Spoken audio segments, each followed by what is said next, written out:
Welcome back to the Peruvian Waltz podcast. We are returning from a 3 week holiday. I think it was 3 weeks. We ended the season with a full season review, and now we're back for maybe not a full season preview, but we're going to preview as much as we can with the upcoming Sudamericano U20s and the Libertadores draw, which we didn't really do last time. I'll get more to that in a second. But first, let's introduce our guest. We only have one guest today, and that is one of the OG3, and it is Christopher Viscardo, all the way in Utah. How are you, Chris? I'm pretty good, Brian. Thank you very much. Well, first of all, Merry Christmas, Happy New Year's to our listeners and also to our other panelists who are not with us here today. And we've got a lot of exciting things coming in 2019 in Peruvian soccer in the youth categories. Obviously, we have the Copa America. We're also going to be hosting a few tournaments in Peru. We're going to be hosting the Sudamericana final. So there's a lot to be excited about, and yeah, I mean, I was kind of getting ready to get us going here. I'm glad that we're back after this somewhat long break. Yep, absolutely. And yeah, we have a lot to talk about today, so I guess we can get straight into it. So the first thing we're going to talk about is the Sudamericana and the Libertadores draws, which, like I mentioned, we did not do last time because we didn't really have the time for it, and I figured we could let it slide until some of the transfers are made, because really, like, it is a bit in South America, at least, it is a bit irrelevant to talk about it when the transfers aren't made, because there's so many overhauls and squads compared to Europe that I do think it was fair to just let this one slide, just for time constraints. So yeah, because we only had one podcast left, and we were all going on holiday. At least I was, anyways. But yeah, okay, we can start with I guess we can start with the easier one, the Sudamericana. I'll read the clashes that happen here. Montevideo Wanderers versus Sport Huancayo, Deportivo Municipal versus Colón de Santa Fe, where the UTC versus Cerro, and the last one Binacional versus Independiente. So let's do it. Let's kind of do this one rapid fire. Uh, I guess I'll start with my thoughts first. I don't really have much faith. I think that only one guy will have a good chance of going through. I think the other three are kind of screwed. Binacional don't really stand much of a chance. If they play Juliaca, which I think they are they, Viz? Yeah, so the move is now official. Binacional, who was starting at Arequipa, but who's always been a traditional, not I traditional, think they are. but who was born a Puno team, decided to now move back to Puno and particularly to the city of Juliaca, and where there is actually in that city two pretty good stadiums. So even though it is a little far fetched to go all the way out to Juliaca, I think that they're going to insist on playing there. And even though they can give him a slight advantage, as we know, I don't. I mean, honestly, I think it's the second leg that's going to kill him. Whichever is the away leg for them is the one that's going to kill him. Even if they can get a decent result in Juliaca, good luck facing an Argentine team like Independiente, who's on the uprise in the last few years, um, at home. Honestly, Yeah, you beat me to it. I also think that Binacional are going to lose in Argentina pretty heavily. I mean, at home they might get something, maybe a 1-0 win, maybe a draw. But I like, even if they went 3-0, I could see what happened to them. What happened to Wilston a few years back? Assuming that I think their manager's Arce this year. Assuming that Arce doesn't play three forwards like Mosquera did against River, which I don't think he's that stupid, to be honest. So right. yeah, but Venezuela is probably going to lose that. It's not going to be as bad as I once thought. If they played Moquegua and Independiente, probably would have won both legs. But now I think that Venezuela have a slighter chance of winning at home at least. So that's one good thing. The next one we can go to is right. Let's go with what one called last. Let's do Municipal versus Colon. Now I originally this my thoughts on this one were kind of up and down. Municipal for me. At first, I thought, you know what, I have faith in Municipal. And then they started losing players, and then Colon got Pulga Rodriguez, who is a very good player in Argentina the last few years. And then after that, I thought Municipal had no chance. But now with the two new signings they made, they've replaced some of their players quite well. Bogado replaces Manzanera, which, Bogado isn't Manzanera, but he's still a very good player. I've been bigging him up the last year. And then there's Arevalo Rios, who, he's not going to be the same as he used to be for the Uruguay national team, but he's still going to be good enough, I think. I think he can hold his own in this sort of match. Garo Charrua, sure, he won't have the work rate he used to because the legs are kind of lacking, but they need to replace Guarderas. And the rest of the squad's kind of solid, Maybe they're missing a right back as Cuba. Ravenaldo Cuba's got a pretty big downgrade. But they still have Vilches, they still have Neira, they still have Sela, they still have Cabrera, who really made an impression last year. They still have Bulos, who looked really good in the league when he joined last year. I think that this Municipal team can actually call on a game. I don't think they'll win, but I do think they can give them a game. What do you think, Christopher? I think I agree with your analysis. I honestly, Municipal signing and with Arevalo Rios is probably one of the biggest things that's happened in Peru in a while. I mean, there has been Since Dennis, I'd say. Since Denny's, yeah, but okay, maybe fair enough, fair enough. It's a big deal. I mean, technically, you also have Russo coming to Alianza Lima, which is Yes, somewhat of a big deal, also. But personally, while Dennis is probably a good player, I think that even people abroad and in Europe might be more aware of Arevalo Rios, just because of the brilliant 2010 campaign that Uruguay had, which honestly, I personally think they were pretty close to to getting to the final. Um, if things had kind of just turned out a little bit differently. But anyways, going back to Deportivo Municipal, I also thought that the fact that they were losing Cuba was going to be an issue, but they seem to be, making some strategic moves, and I don't know if they're gonna like if they're gonna be able to make it to the next round. I think it's somewhat too close to call. I'm not gonna lean either way, but I think they have a fighting chance. Just like you were saying, Brian. I definitely think they have more of a chance than the next team we're going to talk about, who is Boston Fair Represent, UTC versus Cerro. Now, Cerro last year played your beloved Sport Rosario, Chris, and they were not very good. Let's be fair. They only won because Sport Rosario were worse. But I kind of think the same applies for UTC this year. UTC have lost a lot of their key players, and they have not reinforced very well. They've really gone backwards. Like since Navarro joined, the first year they were quite good. I have to say they played some of the best football in the league.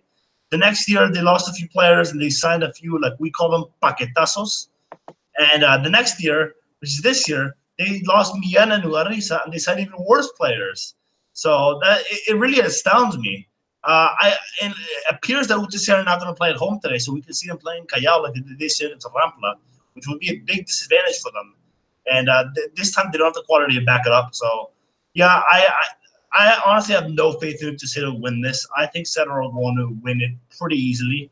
And yeah, they're probably the team I have the least. Well, besides Binacional, actually no, I'd say I have more faith in Binacional than UTC because Binacional at least has a home advantage. UTC, I just don't see any way they'll get something from this. So yeah, I think Cerro is going to progress here. What do you think, Christopher? I actually am more optimistic because even though they have lost a lot of people, that is like the style of Franco Navarro, anyways. If they had lost Franco Navarro as their coach, all of a sudden I would be more worried. But Franco Navarro likes, those small teams. He's been with UTC year in and year out, and I mean, assuming that he sticks around for the rest of the year with UTC, this will be his third year in a row. Something that's unheard of in Peruvian soccer. I mean, honestly, if they can get a coach in Peruvian soccer to stay with a team for 2 seasons, it's already a miracle. Um, to me, that's a very important piece. I agree that no, they haven't reinforced this well. They have lost Carvalho, for example, which was an important piece for that team. But honestly, Cerro is not like that amazing either, you know?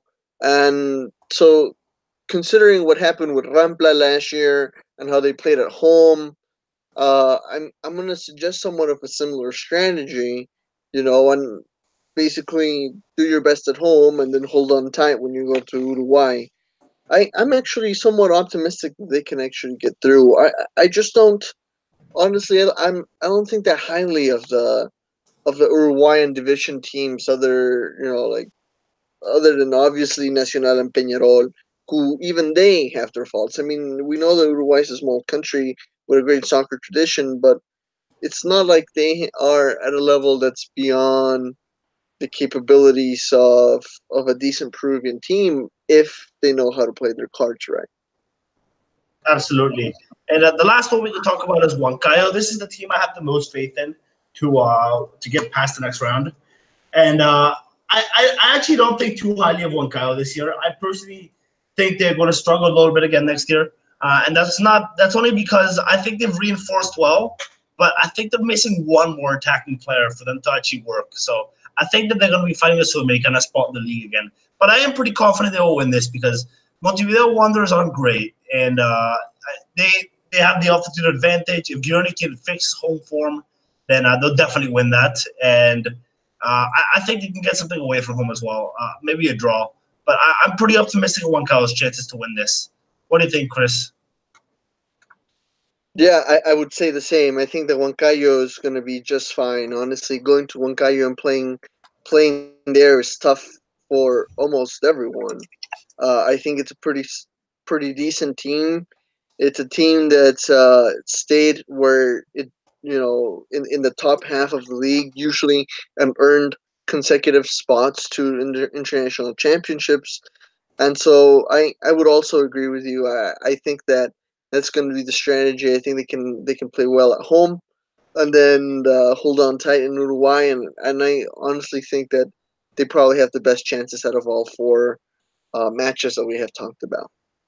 Yep. Okay. Well, we kind of took a little longer than we would have liked on that one, but we're going to go to the Libertadores now, the one you all care about. So, yeah. Let's start. Let's do it in chronological order. I guess we can start with Deportivo La Guaira versus Real Garcilaso, which is, as you know, Real Garcilaso have been having moral problems. I'm not sure how that's going to affect the actual team play. I certainly hope it doesn't. A lot of people want them to get knocked out immediately, but I'm not one of them. I want Garcilaso to get through. I don't care if they've been unethical. I really just want Peruvian to go through to the next round. So I really hope Garcilaso do go through. The one thing that does annoy me is Mian is no longer in the squad. I was kind of excited to see him, and they replaced him with Bloody Manco. So that's kind of a bad omen. But I don't think he's going to play anyways. I think Ramua is going to be the starting number 10, regardless.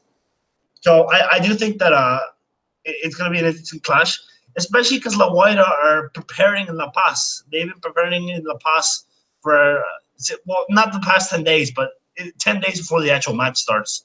They've lost all their friendlies there, and it's always ready. I think they played Bolivar as well. They've lost all their friendlies by a pretty big margin as well, which is a good sign, but they're practicing. In 10 days, they're going to be acclimatized to Cusco for sure, and it's going to be an even match. Luckily, I talked to the Red Wine on Twitter. He's an English, he's a Brit who follows Venezuelan football.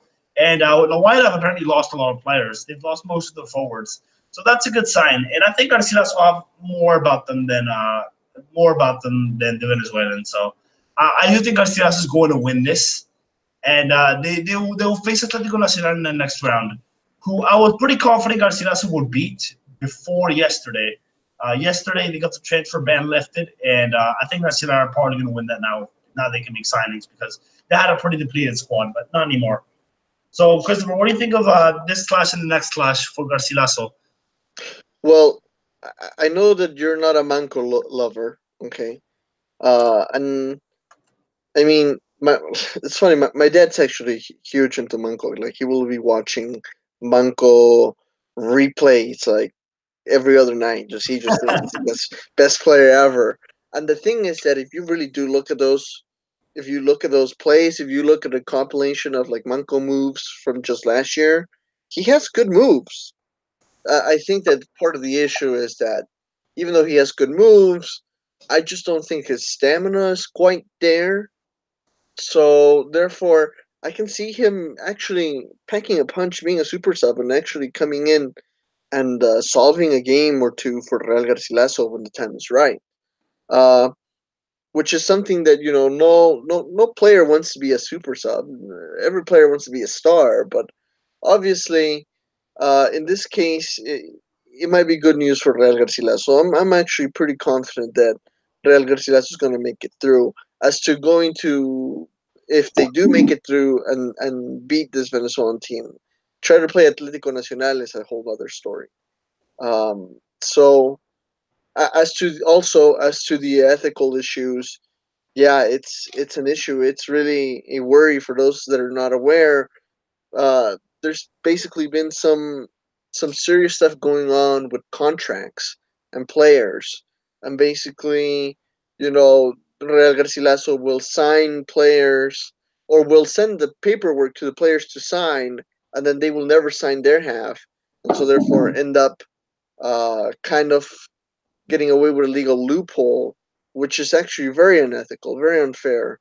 Um, and so it's an issue. It's an issue, and hopefully the federation will be addressing this issue soon. The sooner the better for for the league and for the team too. We really can't have this kind of stuff going on. But I mean, if we talk about the reinforcements, I think it's pretty good. I think between them being Cusco and the reinforcements that they have gotten for this year, I have no doubt that they should have. I have no doubt that they will make it through the first round. Atlético Nacional, I'm not very confident about. It is just as hard playing in Colombia as it is playing in Argentina. Okay, well, I guess we move on to Melgar now. Melgar play Universidad de Chile. They play in February because they play in the second stage, whereas Garcilaso play next week. And I just want to confirm here the winner. Let me just double check. I'm pretty sure they play a weaker team in the next round. So the winner, yeah, okay, they're gonna play either Caracas or the winner of Delfín or Nacional de Paraguay, which I think is favorable for Melgar, but they really have to get past this round. And even then, it's not. Well, with Peruvians, it's never a guaranteed progression in anything really. So the good thing is that I've noticed a lot of Chileans are very pessimistic about this clash. That they've just lost their best player as well. Sotelo, he's left for Santos in Brazil. So and he was injured anyways, I'm pretty sure. But even then, he's an amazing player, and I think Chile are going to lose a lot without him. So yeah, the Chileans are very pessimistic about this clash, and that kind of gives me some confidence. But then I remember that I don't think Melgar has really enforced very well. They still have a strong squad, but they've not really improved upon last year, which I guess doesn't matter much because last year I complained about the management, not the squad. But I do hope some players like Gino Guerrero and George Sanchez gets more minutes because at least the former didn't get many minutes in the league last season. And Posito can come in as an impact sub for Cuesta, I think. But overall, this one's kind of a coin toss, I think. I think it can really go either way. But Melgar have been kind of poor in the Libertadores in the last few years. I think there's no doubt about that. So that it's going to be an interesting clash. We'll find out if the Chileans are right about their pessimism or if Melgar really do suck. What do you think, Viz? We have to remember that Melgar has a tendency to choke in international games. With that said, I don't think that Universidad de Chile is really out of their grasp. I don't think that that's out. They're way beyond Melgar. If Melgar hasn't reinforced that well, is because they already had a pretty good squad, like you were just saying a second ago. Obviously, Canchita is now at Sporting Cristal. Seems like he was somewhat happy about that move, even though it was technically, done like all between the teams. I really don't know. They took his opinion into consideration. But anyways, going back to Melgar, I think that we could potentially see Melgar back in the group stage. Let's just hope that like the last 2 years in a row have been enough experience for Melgar to understand that they can do things that that are hard. They can play against these teams, but like on paper, and so therefore there's no reason why they shouldn't be able to do that on the pitch also. And it really seems a lot of the times. I can remember the game that they played last year in the qualifiers also, and them just kind of just freezing up really when they should have had it in the bag against a second division Chilean team. It was Wanderers that they played. Yes, Santiago. hmm Santiago Wanderers, who had just gone down from the first division, were not able to avoid relegation. So yeah, I'm confident that Melgar can do this, that it can make it to the group stage. It would be good news for Peruvian teams, good news for them financially also. Let's just hope that they have learned from their previous international experiences. All right, well let's go to the group stage and we're kind of running out of time for the Libertadores, so we're gonna kind of rapid fire this one, and I think we can just cover one question. What was your impression of the groups? You know what? I'll let you go first this time because I've been going first every time, so it's your turn now, Biz. I think that the group for Cristal is very manageable. I think that Cristal could, if they prepare themselves well, could actually get out of the group. The group reminds me a lot of the group that they had in 2013. Was it 2013 or 2012? 2012. 2012. No, 2012, no. It is 2013. Sorry, if you're thinking about the one 2013, with right. if you're thinking about the one with Tigre and Uh-huh. Libertad, that was 2013. hmm Yeah, exactly. Yeah, I don't think that Olimpia, Godoy Cruz, or Universidad de Concepcion are really like really hard, die hard uh, challenges. I honestly expect Sporting Cristal to at least make it to the Copa Sudamericana. They like I do not see them finishing last. Um, all of the teams that I just mentioned in that group are good teams, but they're not also like beyond Sporting Cristal's level. I am scared a little bit though of the coach that they have just hired. We need to. We'll have to. I'm open to giving him a chance because honestly, Salas left the bar pretty high up there, and the way that he organized the team and how it really ran very smoothly, and how it almost feels like misfortune that they didn't get further into the Copa Sudamericana last year. Honestly, so we'll see how it goes. Honestly, we'll see if this coach can be understood by the players and if he can work something good. But honestly, if Cristal ends up wiping out and not even making it to that third Copa Sudamericana slot, then that would be a huge disappointment and a huge issue that they would have to face. And as for the other group, what do you think, Christopher? Okay, now when it comes to Alianza Lima, I don't think they have it as easy. Uh, just we know two of the three teams that are going to be in that group: River Plate, Internacional, and of course Alianza Lima. And then the last one's going to be Talleres, Sao Paulo. I'll read it to you. Talleres or Sao Paulo, and the other options are Palestino or Medellin. Which honestly, I think we're going to see Talleres or Sao Paulo. So yeah, yeah, yeah, and neither one of them are good options either. I yep. think that it's funny if we get Talleres and then considering the Internacional's already in that group, that we can see two prodigal sons of Alianza Lima coming back. I think that the news for everyone has been two things. First of all, Alianza gets to play River Plate, which is going to be a huge deal, just like last year against Boca Junior in Lima. And two, Paolo Guerrero is going to be coming back to town and playing an official match at Matute for the first time in his life. Because we have to remember that It's not just that. I'm pretty sure it's the first time he ever plays a Peruvian team. If I'm correct, it I'm might pretty be. sure he's never Hmm, played a team against a Peruvian. He never played. If you don't count youth games, he's never played a competitive game against a Peruvian team. it might be. You're very right. And With for those, Corinthians, he never got drawn with a Peruvian team, and I was yeah, not and with with him either. Flamenco either. With Flamenco either. I mean, if anything, I mean, so for those of our listeners that are not familiar with Paulo's career, he basically got sold while he was still a teenager to Werder Bremen, no, to Bayern Munich in Yes, Germany. So he actually never saw his debut with Alianza Lima. He was gone, which was not the case for his best friend, Jefferson Farfan, who actually did play a few seasons in Alianza Lima before he was sold abroad. So, anyways, everybody's always been nostalgic of Paulo coming back home, and also he's finally finishing the suspension, so he should be good to play by the time that Internacional gets to face Alianza Lima. And concerning who the third team will be, I'm not optimistic of either one.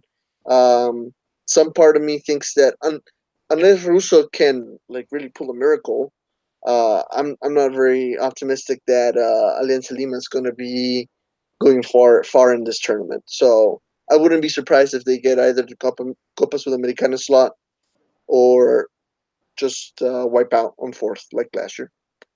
As for Cristal, there's nothing more to say for me. I think you said it all, Christopher. Mm-hmm. I agree completely. And as for Alianza, there are a few things I do want to say. First of all, I much prefer to play Talleres over Sao Paulo. First of all, Okay. Sao Paulo have reinforced well, whereas Talleres have lost a few players.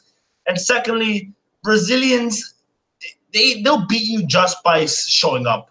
I mean, it's the real truth because we've lost to so many second division Brazilian sides in our history. It's kind of embarrassing. Criciúma, I think São Caetano beat us a while back, a few years when they were still relevant. And then there's obviously that Bahia team that beat us, beat Laú in the 90s. That was awful. And the one I remember, the most recent example I can think of is Atlético Paranaense in 2014, where they were absolutely terrible, probably the worst Brazilians I've ever seen, and they still managed to beat Laú in both games. So that's the problem with Brazilian sides. Sometimes too much respect is shown. Whereas I feel like Peruvians have better luck with the Argentinians. I mean, I don't want to generalize an example, but for Alianza did beat Estudiantes 4-1 a few years back. So whereas against Brazilians, they just seem to roll over no matter who the opposition is. They could be playing Rio Branco, which, by the way, a lovely city. I have to mention it, but they could be playing Rio Branco FC and still lose. So it is kind of a shame. But I much prefer Talleres over Sao Paulo personally. I You're think we're just better showing luck off with because you were Argentinians. recently at Rio Branco. Absolutely, the state that doesn't exist, but it does exist. I can confirm it. But no, anyways, I think 4 or 5 points for Alianza is a success in this group. And I think they can do it because I think Miguel Angel Russo reinforced, or maybe he didn't reinforce, but the reinforcements were really good for Alianza. They finally got good fullbacks. They Cuba is such a good move, honestly. Yep, Rosen I think is gonna impress as well. So that's another one. And Manzanera is a really good signing. Cartagena, while some are disappointed, he took a step back. We'll talk about this a little bit later. I think he's also a very good signing for Alianza.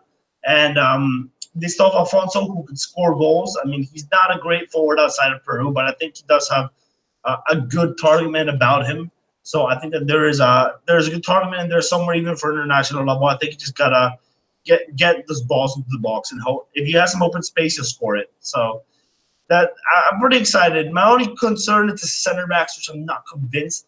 I have no idea why they signed Beltran. He was pretty bad for Sport Rosario last season, so I don't really get it. But yeah, I don't think Alianza are going to go through, but I'm kind of optimistic actually. I think they can win 1 or 2 games, which I would not have said if Bengochea was there. If Bengochea was still there, I would have said they got 0 points, got home without scoring a goal. So yeah, Yeah, just like I said last year, I think that for me at least, the key or what Alianza Lima needs to aim for is just try to stay in competition as long as possible. So if they get more absolutely. than 1 point, that will be more than good for me. Okay, let's go to the player transfers now, and let's rapid fire this one because we have three Okay. questions and we have to really answer them. We're only going to talk about three. We're going to talk about two players in particular, and then we'll choose what some of the transfer we're most excited about. So the two important ones are the two most important ones, anyways, are Yoshimaru Yotun to Cruz Azul and Tapia to William II. So you can guess which one I'm most excited about, right? Nope. I'm most excited about Tapia to William II over Yotun to Cruz Azul. Really? So yeah, I'm more excited about that one. I, well, first of all, let me just begin by saying I'm not happy that Tapia had to go to Willem II at this point of his career. I mean, maybe if he was 20, I would have accepted it, but he is he's a player that was really hyped up here in Peru as the next big thing.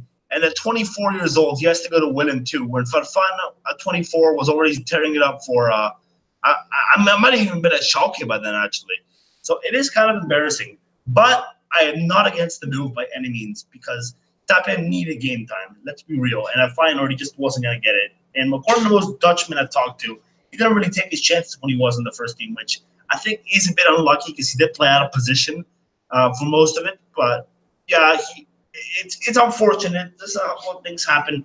And as for Yotun to Cruz Azul, I'm not very excited about this one personally because Marcone just left. We thought that Yotun was going to get the first team spot, but they just signed the Canadian-Portuguese midfielder to replace Marcone. So I honestly, I think we're going to be seeing Yotun at left back for Cruz Azul, which I'm not too excited about, to be honest. What do you think about these two, Christopher? To be honest with you, I heard that Tapia had just moved to Wilhelm too, and I was like, where? honestly, I mean, I try to keep up with European soccer, and then I was like, yeah, no, never heard of this team, which could potentially be a good thing. I mean, I think Tapia, if anything, needs kind of a little bit of a humble pill, and he needs playing time. And so, if he wasn't getting that at Feyenoord, this could be a good move. It happens, Sometimes you have to take a step back because before you can take a step forward, and if it means that he can consolidate himself as a starter, in Wilhelm too, then yeah, then I think it's a good move. No, I'm also not as excited for Yutun. Uh, I understand that Cruz Azul is a much bigger deal than Orlando City, but I don't know. I just don't trust Cruz Azul. I mean, obviously, there's a whole. Well, they never win titles. They're the eternal semi or runner ups. But I also feel like they're very flaky. They have a really good season, and they have a crappy season, and they have a really good season again. And Yotun could potentially just caught him on the downhill instead of the uphill. I would hope that he would I hope that he doesn't decide to stay at Cruz Azul for very very long. But that's something that we will have to see with time. If there's something that I am truly excited for, it's actually Marcos Lopez to the Earthquakes. Well, you beat me to it. You beat me to it. I'm excited too. And what makes me even more excited is that not only is he going to get playing time because the MLS teams have faith in South Americans, but I see these young South Americans move to directly from their countries. And they do quite well. Now, Almiron is not an example because he already had a good tournament with Lanús. The year they finished champion in Torneo Transición before he moved to Atlanta. A better example would be Jefferson Savarino, who actually plays for your Real Salt Lake. I Yeah. checked his stats earlier, and he got 13 goals and 16 assists in 50 appearances, which I think Lopez can replicate. That is if he plays as a winger, but I think they plan on using him as a left back, which is not bad. And he's being coached by Matias Almeida, so how can you go wrong? Yeah, and side comment on Savarino, boy, can he run. Holy smokes. I, He I is a good don't go player. to RSL games very often, but I did go see Zlatan Ibrahimovic against RSL, and we actually ended up beating them 6-2. And a lot of that was Sava just never giving up. Like, really somewhat of an underrated player to me. Okay, and I guess let's talk about one more transfer. Um, I'm going to talk about the one I have least faith in, but Okay. could surprise potentially. And for one argument of mine, Loyola Tagoyas. Now, I personally don't have any faith that he's going to do anything as a left back. We've seen him at international level before. He just doesn't cut it. However, there is one little interesting anecdote that I think I should point out. A few years ago, when Alexi Gomez was playing in a fullback, in international competitions, he was the same. He just disappeared consistently, and it was about his age as well. Maybe he was a little younger, Gomez, but I think he was. Yeah, I think it was like 2 years younger than Loyola is now. When he was in the 2014 Libertadores, just disappearing constantly. He went abroad. They moved him to a more advanced role I can kind of see the same with Loyola because, well, quite honestly, he really doesn't cut it as a fullback. Uh, like he's not defensive at all. And if he's not attacking, if he's just making passes back, then he's really useless. Which is why I'm intrigued to see him go to the land of the fullbacks in Brazil. So we'll see how this goes. But I don't have much faith in him as a fullback. But maybe they'll convert him to a more advanced role. He'll go back to Peru, and then he'll be one of the best players in the league. So it's definitely an interesting move that I'll keep my eye on. But it's kind of a coin toss otherwise. I think that if you allow me here, I'm gonna interject. Alexis Gomez to Gimnasia y Esgrima. I guess Troglio really liked them, but like I don't know. I guess I don't have too much faith on Alexis Gomez. So Which is funny because Lau and Troglio was there. Gomez was one player I did not rate at all. I thought all he did was just try to smash it in from far, and it usually didn't work. He got one of them in one game, and then everyone was freaking out on how good of a goal it was.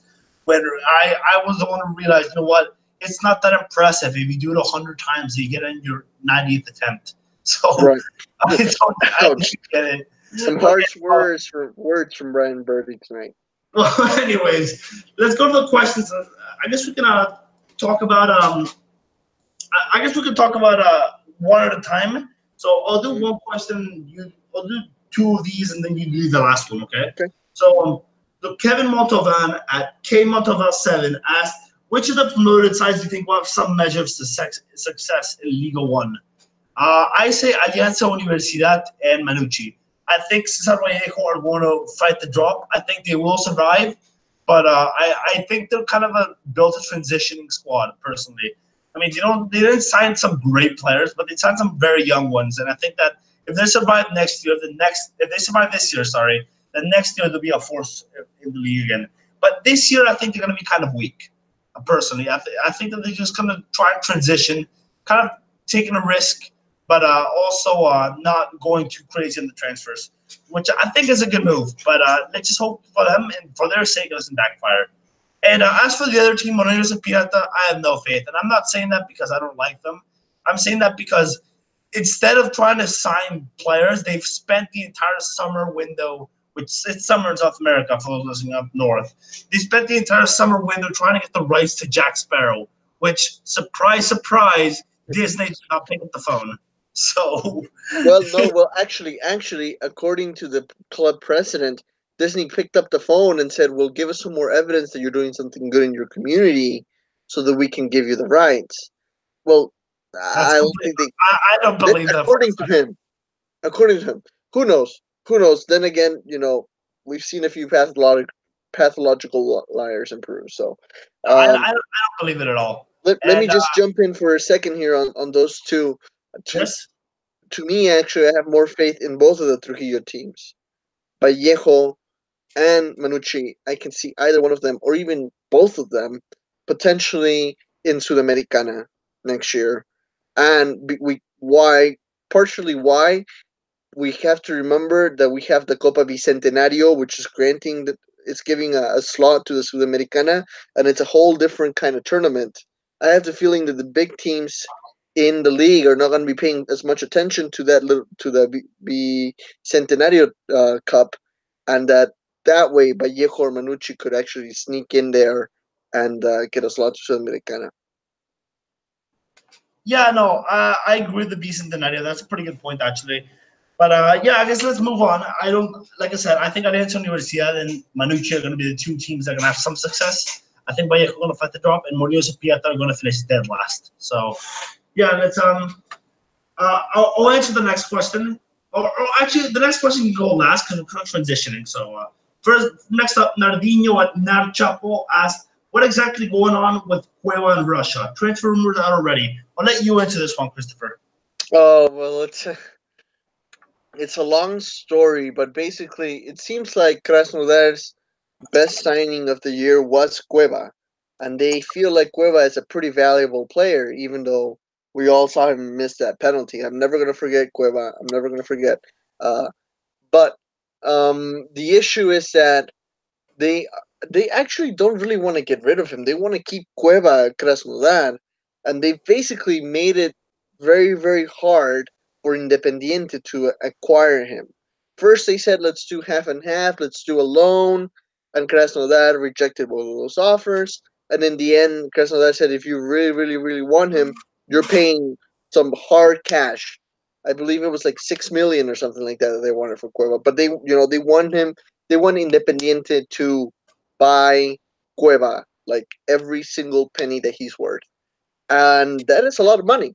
I mean, Independiente is on the uprise, but yet again, it's not like they weren't recently in a crisis just a few years back. I think they're building themselves again, so they're really making it tough. But rumor at the same time, rumor has it that this coach is like madly in love with Cueva, and that he's basically counting on Cueva coming to his team like any day of the week now. So I don't know. It's a crazy rumor. Some weird negotiations going on right there with the Russians. And well, hopefully, honestly, I think it would be a decent move for Cueva to come back to South America, and we would see him playing in Juliaca against Binacional. I think that would be a lot of fun. So we'll see what happens. Absolutely. And now the last question, which is going to transition us to the South Sudamericana U20s, is by Abel Gamarra at Avelanda 81. And he asked, who should be the starting central defenders for the first game of the U20s? Okay, so I'll answer this one myself because this is still kind of getting to grips with the U20. He doesn't know, but he's still kind of getting to grips. And I'll answer this one myself. Yeah.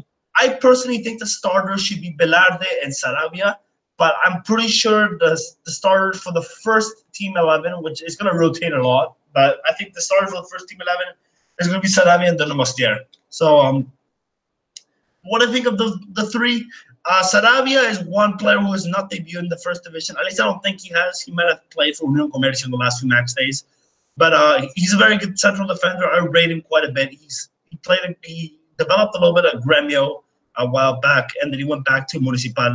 Well, he went to Comercio first, and then I think he's back at Municipal now.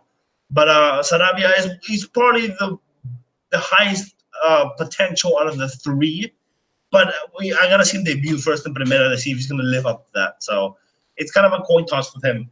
As for the others, Donamastier, I have not seen a whole lot of. He's played a few games in the Primera, but he hasn't shown enough yet. I have faith in him, but we'll see how time plays out. I think the other two are ones I rate higher, but I do have some faith in him. So yeah, a lot of people say good things about him. And Velarde was a complete revelation with La U this year. And just because of that experience in the Primera División, he might not be better than the other two objectively, but just because of that experience, I think he has to be the starter. But obviously, Ahmed does not see it that way. So let's talk about the U20s now that we've gone that out of the way. I think this is our best generation since 2013. And the group is going to be tough. I'm not sure if we're going to qualify for the World Cup. I think it's really going to show we beat Uruguay because Argentina and Brazil are very good this time, unlike last time where they're both pretty average. This time they're actually pretty strong. Thankfully, Brazil doesn't have Vinicius Jr., otherwise that would have been really hard to take game over. But they do have Rodrigo Goes, who is also a very good player, and it's going to be tough to stop them as well. But luckily, we're not in their group. We're just guessing that they're going to make it to the next round. We're assuming we'll both make it to the next round. Argentina have their two best players out by injury, so that makes them a little more winnable. Ezequiel Marco and Agustin Almendra, and I am excited for this team. I generally think it's very talented. A lot of players have done well in the Primera División, like Jairo Concha, Marcos Lopez. Other players have not debuted or are very good, very talented, like Oslin Mora and Marco Sarabia. And the only positions I'm not too confident in are the fullbacks and the keepers. Appears Emil Franco is going to be the starting keeper, who I have never seen. But the other keeper, Jeremy Aguirre, is not that great. I mean, he's okay, but he's nothing special. And as for the fullbacks, Dylan Caro is good, but I don't think he's out of this world good. And Huerto is a very normal player in the first division. I don't think he's outstanding either. So that's kind of the weak point. But it's not that weak either. I mean, I think the team is solid all around. we are going to rotate a lot. I do think we have the depth to rotate. We won that quadrangular in Venezuela just about a month ago. So there's definitely potential in this team. It's really going to be about beating Paraguay and Ecuador. And at least for the first round anyways. If we beat Uruguay, then I do think we're going to make the under 20 World Cup because Uruguay have a very strong squad this time around. So what do you think of the team, Viz? I'm actually also very excited. I think that a lot of these players have had some decent experience in the first division, and I think that's what makes them such good candidates to get something done. Not good candidates to win or anything like that, but we have for once in quite a while since 2013. I would also say a squad that could actually get us to that World Cup, which is probably the only World Cup that Peru has never played in. I mean, we just went back to Russia. We played in the U17s before, U20 never though. Even the U15, who doesn't have a World Cup, is an Olympic champion. So, anyways, I also agree with you that I think the trick here is going to be, being stronger than Paraguay and Ecuador. And if we can steal some points away from Uruguay and Argentina, I think we're going to be just fine. And then moving on to the next round, I'm assuming that in Group A, basically Venezuela and Bolivia are going to be the ones that are going to be out. I think that probably Chile, Colombia, and Venezuela will fight for that third slot, for that third and second slot. Brazil will probably take the first, right? So that means that potentially in the second stage of the tournament, we would have to fight with Chile and Colombia um, to earn that last slot that would take us to the World Cup, right? So that's kind of for me. That's kind of the strategy. That's kind of what I picture happening. And honestly, I think that it's possible. I mean, you just talked about what's it called, Caro, you know, and like the fact that he was basically like pretty consistent in the second division, like even though he hasn't played in the first division, but that he was a consistent player in the second division in a team like Waral that is not amazing but had a pretty decent season. That means that he's got some experience under his belt. These guys are not just young players. Or the other player that you mentioned a second ago, Dinu Monstier, can't remember that last name, but he also had some games with Melgar, and that I mean, and we haven't even mentioned you know, uh, some of the more famous ones like Jairo Concha, Osling Mora, who are also pretty good players, Christopher Olivares, and our boy Marcos Lopez, who we have already talked about. Yeah, Peter's eternal son. Um, yeah, I agree with most of that. The only thing I would say is I think that in the other group, I think it's actually going to be Chile, Venezuela, and Brazil will go through. This Colombia side really does not impress me. I mean, they have a few good players like even Angulo, who just went to Palmeiras. Yeah, story of our lives. Colombians getting moves to big clubs, even at a young age, where we just get moves to teams like Willem too. It kind of sucks, but no, I think I personally think the final round is going to be similar. I think that Venezuela is going to go through because Venezuela have a very good squad this time. Not as good as the last, not as good as 2017, but I think it's I still think I think it's better than Colombia personally. Colombia are kind of underwhelming, especially at this level. But as for our group, it's hard to say really. I was bigging up Argentina earlier, but they do have injuries and a few of their key players missing. I actually think that they have a chance of going out in the first round, which would be shocking. But yeah. I do think without Barco and Almendra, they are missing a lot. I mean, they have other good players like Facundo Colidio, who I've seen for the Inter Milan Primavera team, and Balerdi, who just got a move to Borussia Dortmund for 60 million just yesterday, actually. Wow. And but I do think they can go up because Paraguay are very strong this time. They have a player called Ivan Franco who has 7 goals in the Primera División of Paraguay. It's obviously better in our league. So it is kind of tough to call, but I think our group is going to be very tightly contested. I think that Uruguay is going to win the group, but second and third are going to be between Peru, Paraguay, and Argentina. Ecuador, I don't really see with much of a chance, to be honest. I mean, they don't have a bad team. but I personally think that we should be beating them because at youth level they're not very impressive. Even the last U7 U20 tournaments, I thought they only qualified for it because they were at home, but I was pretty unimpressed by them, to be honest. So I'm pretty I have a bit of faith that we are going to qualify out of the group, but it's not going to be easy. Like me and you agreed, Christopher. I think it's going to be about beating Paraguay and Ecuador. Although I really would like to be Uruguay to kind of get that like a sign that we are indeed good enough for it, because in the quadrangular we beat Venezuela, Ecuador, and Colombia. Two of those sides I don't rate, and Venezuela are they were at home and they were quite a good side. But I'm not sure if they had their full squad there. They have a lot of players playing abroad, so I'm not sure if they let their players go back to Venezuela for the tournament.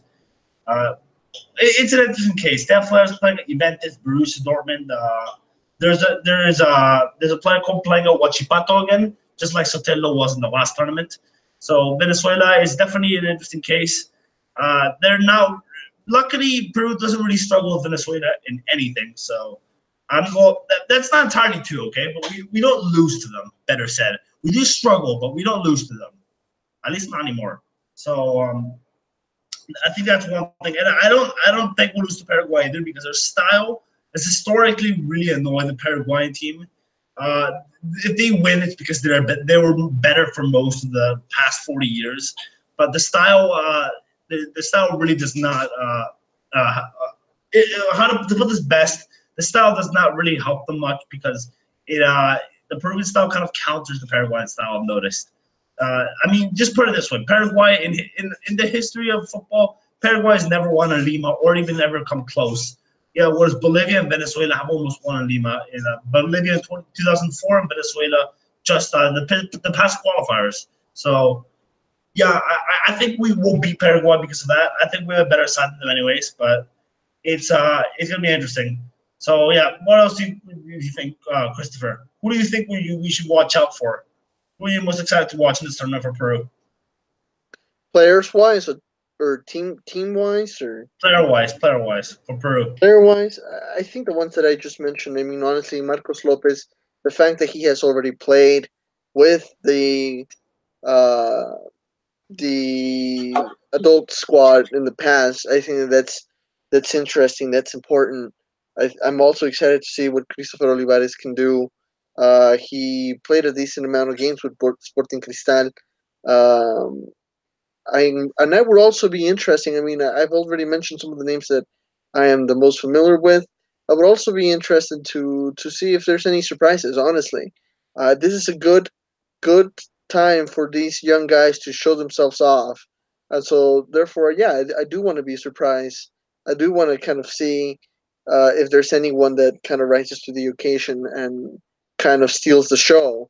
Um, and also, I guess the other thing that I'm curious about is I'm not really familiar with any of the goalies that are going to be going. Jeremy Aguirre, Emile Franco, or Diego Romero. So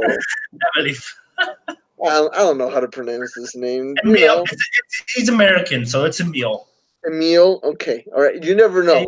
You know that in Peru names can get kind of funky. So that's my excuse. He is American though. Emil Franco.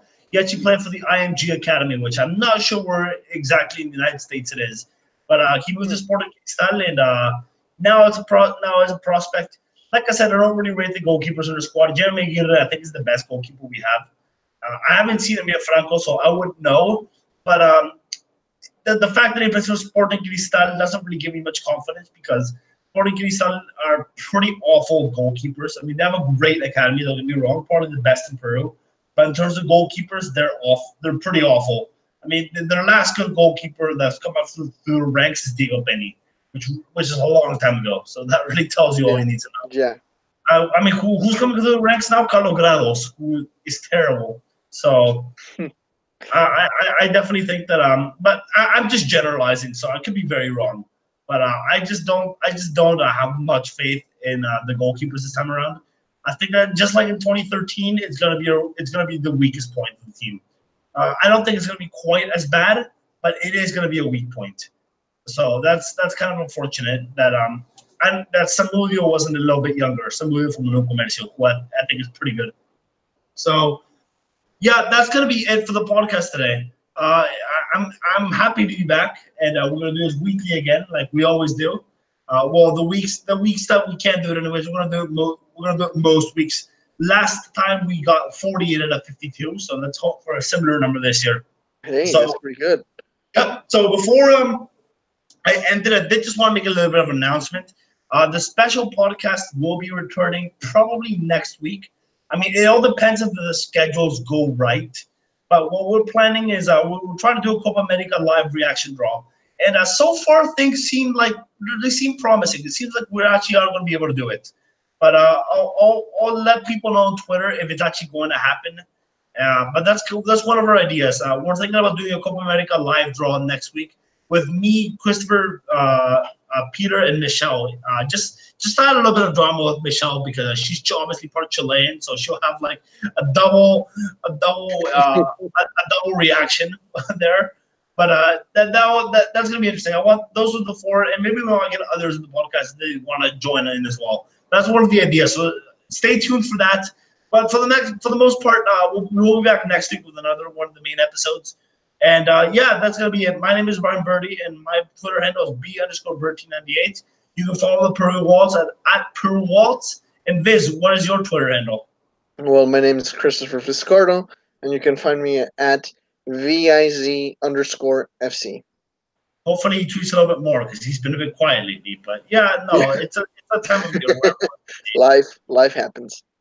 Yeah, life. Okay, well, anyways, that's gonna end the pod. Thank you for listening, and join us next week. Ciao. This is the Peru Waltz team, and we're signing off.